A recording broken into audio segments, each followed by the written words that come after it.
सभी बच्चों को नमस्ते, बहुत बहुत स्वागत, अभिनंदन हर एक बच्चे का। मैं उम्मीद करता हूं हर एक बच्चा बिल्कुल ठीक है और अपने सपने को लेके उतना ही डिटर्मिन्ड और पैशनेट। जी हाँ, हमारा एग्जाम बहुत बहुत बहुत ज्यादा करीब है और जितना करीब हमारा एग्जाम है उतना ही करीब हमारा जेआरएफ है। And I am 100% sure, I am emphasizing, I am 100% sure हर एक बच्चे का जेआरएफ आने वाला है, क्योंकि हमारा सपना यूजीसी नेट हासिल करने का नहीं, जेआरएफ हासिल करने का है।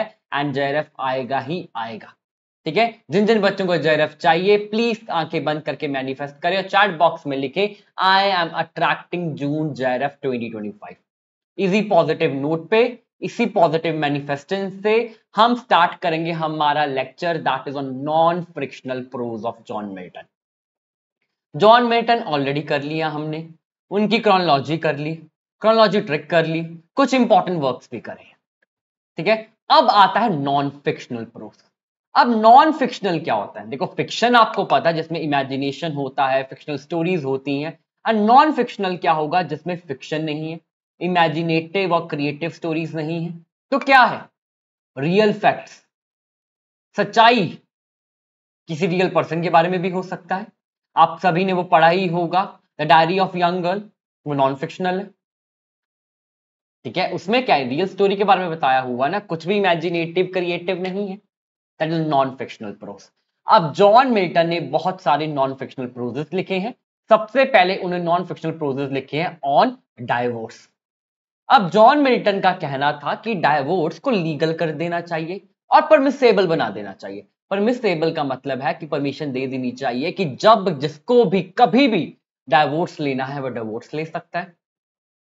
नंबर वन, ऐसा वो क्यों कह रहे हैं? उनकी जो धर्म पत्नी, जिनका नाम है मैरी पोवेल, जब उन्होंने इनको छोड़ दिया था, छोड़ के अपनी माताजी के पास चली गई थी, उनके साथ रहना शुरू कर दिया था, इस इंसिडेंट का इन पे बहुत बहुत बहुत इंपैक्ट आया, बहुत असर हुआ कि इन्होंने अब डायरेक्टली बोल दिया कि भाई आपको क्या करना चाहिए, डिवोर्स को लीगल कर दो।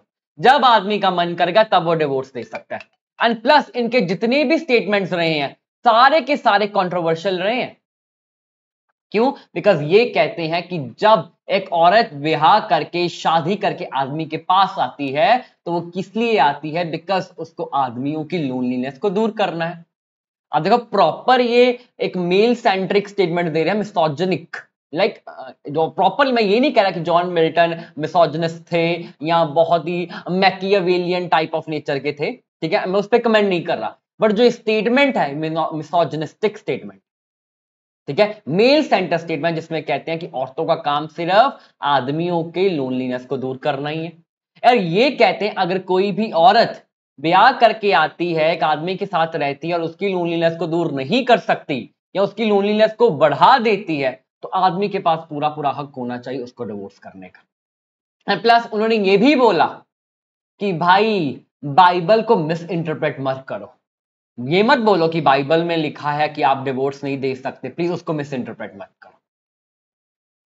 ठीक है, अपने कन्वीनियंस से बिल्कुल भी मिस इंटरप्रेट नहीं करना चाहिए। एंड सेकेंडली वो कहते हैं जो मैं मेल सेंट्रिक ये स्टेटमेंट दे रहा हूं, जो मैं कह रहा हूं, इससे सिर्फ आदमियों का फायदा नहीं है, औरतों का भी फायदा होगा। ठीक है, अब हम थोड़ा सा लाइन बाय लाइन थोड़ा डिटेल में पढ़ लेते हैं, आपको भी थोड़ी क्लैरिटी मिलेगी। ठीक है, पहला, इनका फर्स्ट एडिशन कब आया था? Doctrine and discipline of divorce का इनका सबसे पहला वर्क ये है। अब ये वर्क आया 1643 में सबसे पहले, सेकेंड एडिशन आया 1644। ठीक है, इसका ईयर आपको याद करना, this is important. Please repeat after me, 1643, 1644। Chat box में लिखो हर एक लर्नर प्लीज। 1643 पहला एडिशन, सेकेंड एडिशन 1644। अब ये कहते हैं divorce should be legal and permissible. ठीक है, परमिसेबल का मतलब क्या है? आपको परमिशन दे दी चाहिए। Women was created for man, औरतों को सिर्फ आदमियों के लिए बनाया गया था। And marriage was meant to cure man's loneliness. अगर कोई भी पत्नी अपने हस्बैंड की लोनलीनेस को दूर नहीं कर सकती या उनकी लोनलीनेस को बढ़ा देगी, तो इससे क्या होगा? आदमियों के पास पूरा पूरा हक होना चाहिए कि वो उनको डिवोर्स दे दे और साथ ही साथ दोबारा से शादी कर ले किसी और के साथ। ठीक है, एंड एक चीज और ये कहते हैं कि कोई भी सिविल पावर, कोई भी अर्थली पावर, कोई भी शक्ति आदमी को नहीं रोक सकती डाइवोर्स लेने से, ठीक है। And such male centred rules would benefit not only man, women as well, and hindering a male's privilege, man को जो भी प्रिविलेज मिलने हैं मैरिज में, अगर उसको रोक लोगे, उस पर रोकथाम लगा दोगे, तो क्या हो जाएगा, आदमी की पूरी फ्रीडम चली जाएगी। एंड ये कहते हैं that is unnatural, that is uncharitable, irrational. And ये मैंने आपको बता ही दिया, ये कहते हैं बाइबल को आपको मिस इंटरप्रेट नहीं करना है। बहुत लोग आके इससे इंटरप्रेट करते हैं कि बाइबल में डाइवोर्स अलाउड नहीं है, ठीक है, बाइबल में लिबर्टी का कंसेप्ट नहीं है, बट ये कहते हैं Bible should not be interpreted to limit man's liberty, ठीक है। बाइबल ने नहीं बोला कि मैन को लिबर्टी मत दो, कहते उस तरीके से इसको इंटरप्रेट मत करो, हमें लिबर्टी चाहिए और हम लिबर्टी लेके रहेंगे। इसको सपोर्ट करने के लिए वो बहुत सारे बाइबल के पैसेजेस लेके आते हैं, इंटरप्रेशंस लेके आते हैं। Why? Because he wants to support the idea of divorce, ठीक है। एंड अपने नोशन को, अपने स्टांस को ये पूरा प्रूव करने के लिए, ये दिखाने के लिए जो मैं कह रहा हूं मेरी मांग सही है, तो ये किससे रेफरेंस लेते हैं? He takes references from the scholars like Martin Bucer, a 16th century reformer, ठीक है। This is important, Martin Bucer. I hope इतना आपको समझ आ गया। अब सेकंड हमारे पास है judgement of Martin Bucer concerning divorce. अब ऊपर वाले में हमने पढ़ा है डॉक्ट्रिन एंड डिसिप्लिन में कि यस इन्होंने मार्टिन बूसर से रेफरेंसेस लिए हैं, तो एक प्रॉपर वर्क इनका मार्टिन बूसर के इंटरप्रिटेशंस पे ही है, ठीक है। It includes translations of Bucer's pro divorce arguments. अगर पेपर में पूछा जाए कि judgement of Martin Bucer concerning divorce किसने लिखा है? जॉन मिल्टन, ठीक है। कब पब्लिश हुआ? 1644। ऊपर वाला जो था उनका पहला एडिशन आया 1643, सेकंड एडिशन आया 1644, ठीक है। ये भी इंपॉर्टेंट है एंड ये भी इंपॉर्टेंट है। फिर हमारे पास आता है कोलेस्ट्रियन, अब ये पब्लिश हुआ 1645। अब इनका जो सबसे पहला वर्क हमने पढ़ा था जिसमें ये कहते हैं कि कोई भी अर्थली पावर, कोई भी शक्ति हमें नहीं रोक पाएगी डिवोर्स लेने से। ये कहते हैं लिबर्टी हमें मिलनी चाहिए, जब हम चाहे तब डिवोर्स ले सकते हैं। अब वो particular work that was doctrine and discipline of divorce पे बहुत लोगों ने क्रिटिसाइज करा, बहुत क्रिटिसिज्म मिला। एंड एक अनोनिमस पैम्पलेट आया था, उस अनोनिमस पैम्पलेट में इस पर्टिकुलर वर्क और डॉक्ट्रिन एंड डिसिप्लिन को क्रिटिसाइज करा गया था। अब उस अनोनिमस पैम्पलेट को इन्होंने रिस्पॉन्ड करा इन हिज वर्क कोलेस्ट्रियन, जो पब्लिश हुआ 1645। अब इस पर्टिकुलर वर्क में इन्होंने कोई भी नई आर्ग्यूमेंट नहीं दी है, ठीक है। चलिए फिर हमारे पास आता है टेट्राकोडॉन। टेट्रा मींस 4, ये भी 1645 में पब्लिश हुआ है, ठीक है। अब अगेन एक और क्रिटिक है हमारे पास जिनका नाम है हर्बर्ट पामर। अब हर्बर्ट पामर ने भी doctrine and discipline of divorce को क्रिटिसाइज करा, ठीक है। तो बेसिकली इन्होंने अपने सिर टेट्राकोडॉन में ही क्रिटिक हर्बर्ट पामर, इन्होंने हर्बर्ट पामर को क्रिटिसाइज करा, ठीक है। ये तो हो गए हमारे पास सारे non fictional prose on divorce. अब हमारे पास आता है on church and reformation, second category. तो सबसे पहले हमारे पास ऑन रेफर्मेशन जो 1641 में पब्लिश हुआ है, ठीक है। अब ये कहते हैं कि जब से हेनरी 8th पावर में आए, चर्च में बहुत सारे चेंजेस आए, चर्च पूरा का पूरा करप्ट हो चुका है, जितने भी बिशप्स हैं सारे के सारे करप्ट हैं। अब चर्च क्या करता है? अपने एडवांटेज के लिए इनोसेंट लोगों को लूट लेता है। तो बेसिकली जॉन मिल्टन इस वर्क में कहते हैं कि जितने भी बिशप्स हैं ये सारे के सारे इंसेक्ट्स हैं, ठीक है, कीड़े हैं, गंदे कीड़े, and they should be eliminated from the body of church. They all should be eliminated from the health of body, that means they should be eliminated from the church. तो इन्होंने क्या बोला कि जितने भी बिशप्स हैं they are like one of parasites. अगर paper में पूछा जाए कि ऐसा कौन सा क्रिटिक है, कौन सा राइटर है जिसने ये बोला कि बिशप्स को एलिमिनेट कर दो from the health of body, या जिन्होंने बिशप्स को वेन बोला है, पैरासाइट्स बोला है, वो हमारा हो जाएगा जॉन मिल्टन। 1641। ठीक है, अब आपको याद करना है चर्च का 1641। एंड जो सेकंड वर्क है ऑफ प्रोलेटिकल एपिस्कोपेसी, ये भी 1641। सॉरी फॉर माय प्रोनाउंसिएशन अगर गलत है तो, बट आपको फोकस करना है कि 1641 में वो पर्टिकुलर वर्क भी था, ये वाला वर्क भी 1641 में। 1641 1641। ठीक है, अब मिल्टन कहते हैं कि Bible alone should guide people, हमें सिर्फ बाइबल की टीचिंग्स को ही फॉलो करना चाहिए, जो बाइबल कहता है उसको ही मानेंगे। अब जो बाकी आके बिशप्स के जितने भी क्लर्जी क्लास के लोग आके समनर पार्टनर फ्रायर हमें कहते हैं उनकी नहीं मानेंगे, बिकॉज अगर हम इनकी मानेंगे उतने हम कंफ्यूज हो जाएंगे। इट्स बेटर हम खुद बाइबल को रीड करें और अपने हिसाब से उसको इंटरप्रेट करें, किसी की नहीं सुनेंगे आप। ठीक है, इस पर्टिकुलर वर्क में जो 1641 में पब्लिश हुआ है, अब ये कहते हैं we should rely solely on Bible. He thinks confusion arises when people complicate scripture with their own interpretations. लोग अपने इंटरप्रिटेशन देते रहते हैं, इससे क्या होता है, कंफ्यूजन क्रिएट होता है। इट्स बेस्ट क्या है कि हम खुद उसको रीड करें और अपने हिसाब से उसको इंटरप्रेट करें। अच्छा नहीं है? Isn't it amazing? ठीक है, फिर हमारे पास आता है अनीमा एडवर्शन 1641। 1641 पहला, 1641 प्रोलेक्टिकल वाला, अब अनीमा एडवर्जन भी 1641। अब इसमें पर्टिकुलर क्रिटिक है जिसका नाम है बिशप, नॉट क्रिटिक सॉरी, एक क्लर्जी क्लास को बिलोंग करते हैं, बिशप जोसेफ हॉल। अब ये कहते हैं कि हमें जो भी मतलब जो भी भगवान को इंसानों तक पहुंचाना है, ठीक है, वो भगवान करते हैं through the people of church. अब जॉन मिल्टन जैसे ही सोचते हैं अच्छा कि जो भगवान को कहना है, जो भगवान को गाइडेंस देनी है, वो एक क्लर्जी क्लास के लोगों के थ्रू भगवान क्यों कहेंगे, ये सोचते हैं। ये कहते गलत है, ठीक है, मैं कहते हैं ना रॉन्ग नंबर है, तो ये रॉन्ग नंबर है। कहते हमारे पास पूरा हक है, हम भगवान के साथ डायरेक्ट कांटेक्ट बनाएंगे, रॉन्ग नंबर में विश्वास नहीं रखेंगे। तो basically this particular track is a sharp criticism on Bishop Joseph Hall's ideas, जो कहते हैं कि God's words need to go through church leaders. जो चर्च के लीडर्स हैं वो बताएंगे कि भगवान क्या कहते हैं, रॉन्ग नंबर। तो ये कहते हैं कि डायरेक्ट कनेक्शन टू गॉड होना चाहिए through personal reading of Bible and prayer, simple. फिर हमारे पास आता है रीजन ऑफ चर्च गवर्नमेंट, अगर पेपर में पूछा है किसने लिखा है, 42 अपॉलोजी फॉर स्मैक्टन न्यूज 1642। हमने कौन से ईयर्स पढ़े चर्च वाले, 41 एंड 42, बस इन दो ईयर्स को याद कर लो। तीन वक्त 41 है, फिर 42। ठीक है, अब इस जो पॉलोजी वाले वर्क में ये किसको डिफेंड करते हैं, बाबा त्रुथ।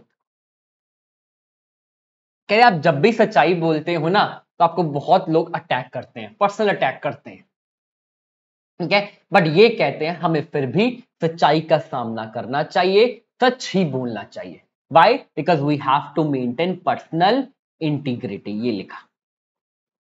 अगर पूछा जाए कि जॉन मिल्टन ने कौन से वर्क में पर्सनल इंटीग्रिटी और ट्रुथ की बात करी है, अपॉलोजी वाला वर्क। या पूछा जाए ऐसा कौन सा राइटर है जिसने पर्सनल इंटीग्रिटी और ट्रुथ की बात करी है, जॉन मिल्टन। ठीक है, ईयर्स मैंने आपको बताई दिए, 1641 एंड 1642। फिर हमारे पास आता है very very very important work, that is the prose tract on freedom of expression, Areopagitica. पूरा नाम देखो, a speech of mister John Milton for liberty of unlicensed printing to the parliament of England 1644। इसका year तो अभी याद कर लो, chat box में लिखो everybody, 1644। Very very very important, very important. Again I am saying very very very very very important. अब John Milton कहते हैं कि भाई जो ये गवर्नमेंट सेंसरशिप कर रही है, लाइसेंसिंग एक्ट लेके आ रही है, that is very wrong. Licensing as the act is perfect, okay, कोई प्रॉब्लम नहीं है, बट अगर आप लाइसेंसिंग को एक लॉ बना दोगे तो बहुत ही बुरी चीज है। अब इस पर्टिकुलर चीज में क्या हो रहा था, अब गवर्नमेंट के पास पूरा का पूरा हक था, जिन पर्टिकुलर वर्क को वो चाहते थे वही पब्लिश होगा, जो पर्टिकुलर पोर्शन को वो एलिमिनेट करना चाहते थे किसी भी वर्क को वो कर सकते हैं। अब जॉन मिल्टन कहते हैं इससे क्या हो रहा है, राइटर्स जो इतनी मेहनत से लिखता है उनकी तौहीन है, उनकी बेइज्जती है, ये गलत करा आपने। आपको ऐसे नहीं करना चाहिए। मिल्टन वेहेमेंटली मतलब very strongly opposes government control over publication and censorship. कह रहे जो गवर्नमेंट ये कंट्रोल कर रहे हैं ना, द वर्स्ट फॉर्म ऑफ टायरेनी, ठीक है, ये क्रुएलिटी है, ऐसे नहीं होना चाहिए, ठीक है। एंड प्लस ये बहुत सारी एग्जांपल्स लेके आता है हिस्ट्री से, कहते जब जब ये लाइसेंसिंग हुई है, सेंसरशिप हुई है, तब तब प्रॉब्लम्स आई हैं, ठीक है। तो he says the dangers of centralised control over information, ठीक है। ये मैंने आपको बता ही दिया कि अगर आप लाइसेंसिंग एज अ एक्ट को लेके आओगे तो मे बी एक आधा हमें बेनिफिट देखने को मिल जाए, पर अगर प्रॉपर लॉ ला दोगे तो उसमें बहुत प्रॉब्लम है। आपको क्या लगता है कि आप सेंसरशिप कर दोगे तो आप क्या लोगों की जुबान रोक लोगे? हालांकि जॉन मिल्टन कहते हैं कि फ्री स्पीच होनी चाहिए और फ्री स्पीच के साथ साथ जुबान पे कंट्रोल भी होना चाहिए, पर आप कितने लोगों को रोक लोगे? एंड प्लस अगर आपको ये भी लगता है कि आप सेंसरशिप करके गंदे जो वर्क है, गंदी बुक्स हैं, उनको रोक लोगे, नहीं। सेंसरशिप के बावजूद भी bad books, bad ideas, bad works can be separate and बहुत ही बुरी तरह सेपरेट हो सकता है, right? He warns that even with licensing, bad books could still circulate. Harmful ideas भी सेपरेट हो सकते हैं और बहुत बुरी तरह सेपरेट हो सकते हैं, उसके बहुत ही गंदे रेपरकशंस भी हो सकते हैं। एक बहुत इंपॉर्टेंट चीज सुनो एवरीबॉडी प्लीज, सबका ध्यान स्क्रीन पे। He argues that licensing is a dishonor and derogation to the author. As it is, आपको ये याद होना चाहिए, इन्वर्टेड कॉमास में है, licensing is a dishonor and derogation to the author, ठीक है। लाइसेंसिंग मिल्टन से stops us from finding new truth. हम लाइसेंसिंग से क्या हो रहा है, हम नई चीजों को एक्सप्लोर कर ही नहीं पाएंगे, क्यों? बिकॉज गवर्नमेंट ने पूरा कंट्रोल कर लिया, ठीक है। फिर he supports free speech, free speech को पूरा का पूरा सपोर्ट करते हैं, मैंने आपको बता ही दिया, बट साथ ही साथ वो ये भी कहते हैं हमें अपनी जुबान पे कंट्रोल करना चाहिए। There should be limit to what shall we speak and what should we speak. अगर आपको लिबर्टी मिल रही है डजंट मीन आप कुछ भी आके बोल दोगे, किसी को कुछ भी कह दोगे, राइट? अब दो बहुत इंपॉर्टेंट कोटेशंस है। Number one is I mean not tolerated popery. Popery का यहां पर मतलब है पोप, कैथोलिज्म। मैं आपको ये नहीं कह रहा कि आप कैथोलिज्म को टॉलरेट करो एंड ओपन सुपरस्टिशन। मैं आपको ये भी नहीं कह रहा कि आप जो ऑब्वियस सुपरस्टिशन है उसको फॉलो करो। ना मैं आपको कैथोलिज्म फॉलो करने के लिए कह रहा हूं, ना मैं आपको सुपरस्टिशन फॉलो करने के कह रहा हूं। क्यों? विच एज इट एक्सपैक्ट्स मतलब डिस्ट्रॉय। अब कैथोलिज्म एंड सुपरस्टिशन क्या डिस्ट्रॉय करती हैं? सारे रिलीजन एंड सिविल सुप्रीमेसी मतलब सिविल अथॉरिटीज। इसलिए कैथोलिज्म एंड सुपरस्टिशंस को अबॉलिश कर देना चाहिए, त्याग देना चाहिए, डिस्ट्रॉय कर देना चाहिए। पूछा जाए किसने बोला है? मिल्टन ने बोला है। कौन से वर्क में बोला आपको पता ही होना चाहिए। इसके साथ कौन सा act associated? Licensing act. And second, for books, यहां पर फॉर का मतलब है बिकॉज।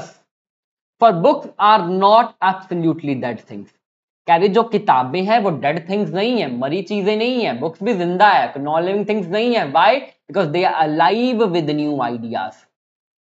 नए नए आइडियाज के साथ वो अलाइव है, because they do contain a potency of life in them to be as active as the soul was whose progeny they are. जैसे एक सोल एक्टिव होती है, सिमिलरली बुक भी एक्टिव है।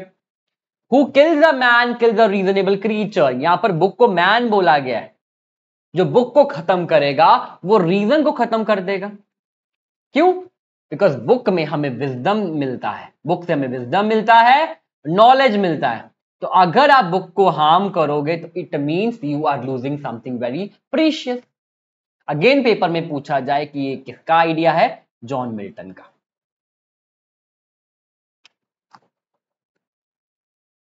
ठीक है, I hope you have understood this. चलिए, फिर हमारे पास आता है प्रोस ट्रैक्ट ऑन एजुकेशन। सबसे पहले ऑफ एजुकेशन 1644।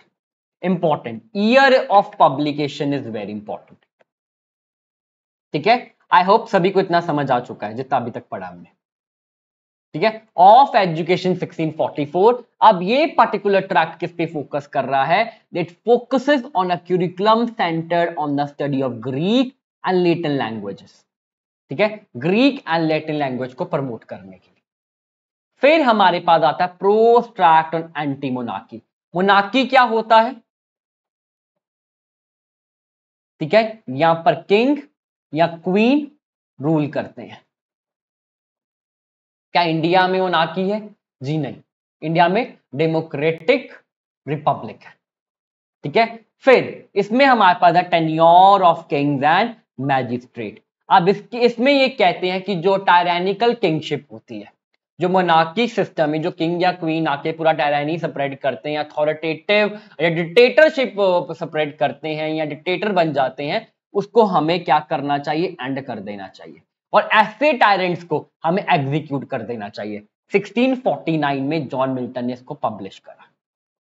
ठीक है, एक वर्क था जिसका नाम था आइकन बेसिलाइक। ये वर्क आया था।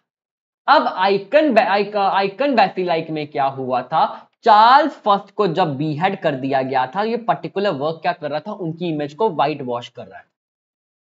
ठीक है, अब इस हिपोक्रेसी को तोड़ने के लिए, इस फैक्ट को तोड़ने के लिए जॉन मिल्टन एक वर्क लिखा, दैट इज इक्विनोलास्ट, जिसमें वो कहते हैं कि नहीं, चार्ल्स फर्स्ट के साथ जो हुआ सही हुआ।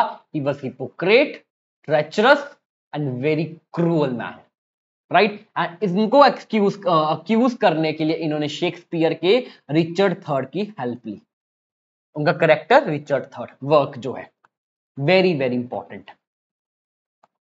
ठीक है, फिर हमारे पास आता है the second defence of English people by John Milton, Englishman in reply to in famous work book entitled the cry of kings blood 1654।